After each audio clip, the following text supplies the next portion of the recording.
መብራትን አብርቶ በእንቅብ የሚከድነው ካልጋ ስርም የሚያኖረው የለም፣ ከዛ ይልቅ በመቅረዝ ያኖረዋል።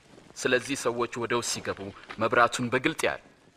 የማይገለጥና የተሰወረ ወደ ግልጥም የማይወጣ የሚደበቅና የተሸሸገ ምንም ነገር ሊኖር አይችልም። እንግዲህ እንዴት እንድትሰሙ ተጠበቁ፣ ምክንያቱም ላለ ሁሉ ይሰጠዋልና፣ ከሌለውም አለኝ የሚለው ያው ጥቂቱ ነገር እንኳን ይወሰድበታል። መምህር፣ እናትና ወንድሞቼ ከውጭ ቆመው ሊያዩ ይፈልጋሉ። እናትና ወንድሞቼ እግዚአብሔርን ቃል የሚሰሙና የሚታዘዙም ናቸው።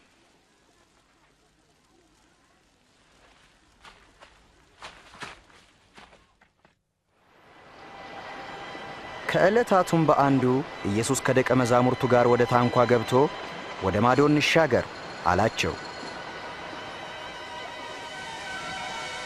እነርሱም ተነሱ፣ ሲሄዱም ሳለ እርሱ አንቀላፋ።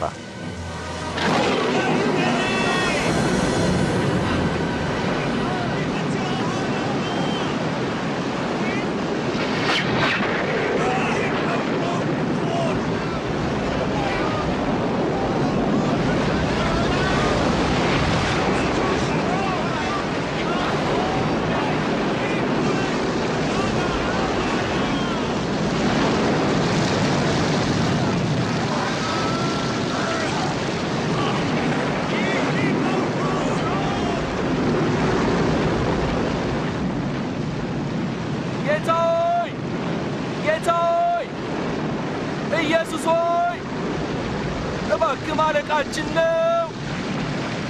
ማዕበሉ እያናወጠን ነው። ጠፋን። ጌታ ሆይ አድነን።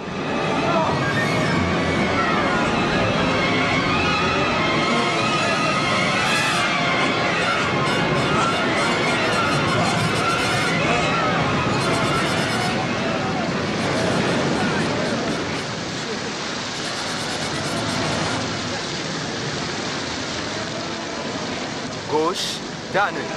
ማዕበል የሚታዘዝለት ይህ ማን ነው?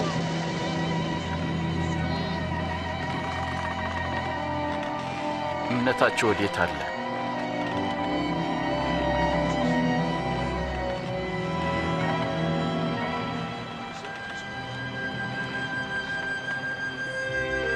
ከዚያም በኋላ በገሊላ አንጻር ወዳለችው ወደ ጌርጌስኖን አገር በታንኳ ደረሱ።